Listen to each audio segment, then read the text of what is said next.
উদযাপন বা আশুরার ফজিলত। এই আশুরার উদযাপন বা আশুরার ফজিলত বর্তমান সমাজে আশুরা উদযাপন করা হয় বিভিন্ন রকমের কুসংস্কার বেদাত দ্বারা।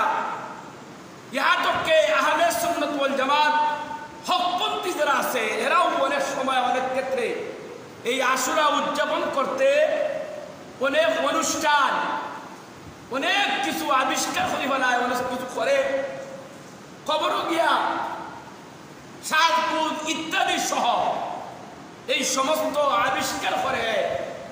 এইগুলো আপনার সম্পূর্ণ বেদাত।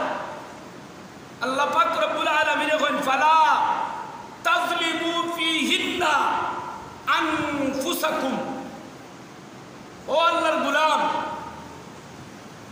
তোমরা ফালা তাজলিমু ফিহিন্না আনফুসাকুম, তোমরা নফসের উপরে জুলুম করিও না। অর্থাৎ এই মুহররমের মাসে আমি আল্লাহ পাক রব্বুল আলামিন অনেক সম্মান এবং মর্যাদা দিছি। এত সম্মান এবং মর্যাদা দান করছি। এই সম্মান এবং মর্যাদাপূর্ণ মাসের মধ্যে তোমরা বেদাত অশালীন কোনো কাজ করিও না, যে কাজ করার কারণে তোমরা আমার উপরে জুলুম করো, তোমরা আত্মার উপরে জুলুম করিয়া তোমরা দুনিয়া আখিরাত ধ্বংস করো, এরকম করিও না। কেননা এই মুহররম মাসটা অত্যন্ত গুরুত্বপূর্ণ। মুসলিম শরীফের হাদিস রাসূল করিম সাল্লাল্লাহু আলাইহি ওয়াসাল্লাম বলেন, সিয়ামু ইয়াউমি আশুরা ইন্নী আহতাসিবু আন ইউকাফিরা সানাতাল্লাতী ক্বাবলা। রাসূল করিম সাল্লাল্লাহু আলাইহি ওয়াসাল্লাম বলেন, এই আশুরার দিন কোনো ব্যক্তি যদি রোজা পালন করে তাহলে এই রোজার বিনিময়ে তার 1 বছর আগর জিন্দগির গুনাহে আল্লাহ পাক রব্বুল আলামিন মাফ করে দিবেন। ফতোয়া মাহমুদিয়া 3 নম্বর খণ্ডের মধ্যে উল্লেখ করে বলতেছেন যে হাদিস দুইটা আশুরার রোজা দুইটা রাখা মুস্তাহাব, একটা রাখা মাকরুহে তানজিহি।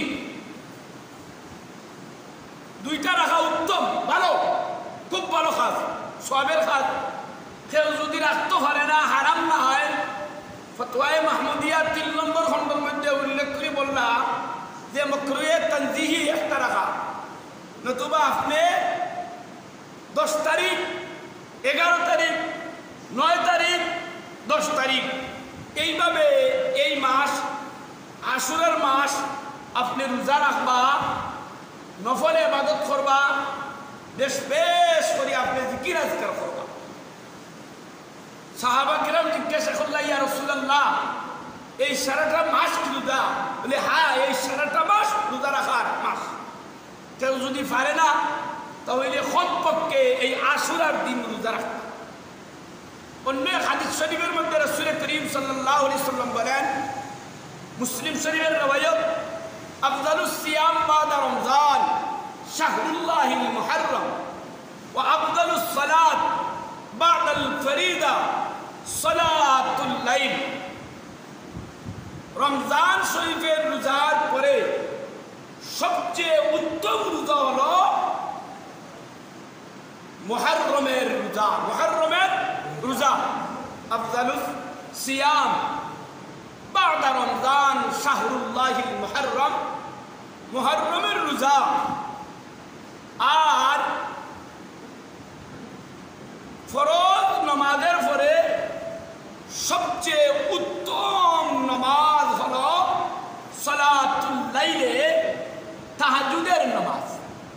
কোন কোন মুহাদ্দিসিনে কেরাম ফিকহের কিতাবের মধ্যে কোন কোন ফুকাহায়ে কেরাম লিখতেছে যে তাহাজ্জুদের নামাজ সুন্নতের নামাজ থেকেও অগ্রাধিকার মর্যাদাশীল। এই জন্য শেষ রাত্রের যে নামাজ, রাত্রিদের সালাতুল লাইল, এই রাত্রের নামাজ হচ্ছে আপনার তাহাজ্জুদের নামাজ। এই মুহররম মাস, মুহররমের ফজিলত, সেটা রোজা রাখা এবং বেশ বেশ করে জিকির আজকার করা। এইভাবে আপনি আমি মুহররমের মাস পালন করব, মুহররমের মাস উদযাপন করব। এছাড়া অন্য কোনো কর্ম দ্বারা এই মাস যদি উদযাপন করি, পালন করি, তো এই মাসের ফজিলত তো হওয়া দূরের কথা, এই ফজিলতের চেয়েও উল্টা আপনার উপরে আমার উপরে আল্লাহ পাক রব্বুল আলামিনের লানত নাযিল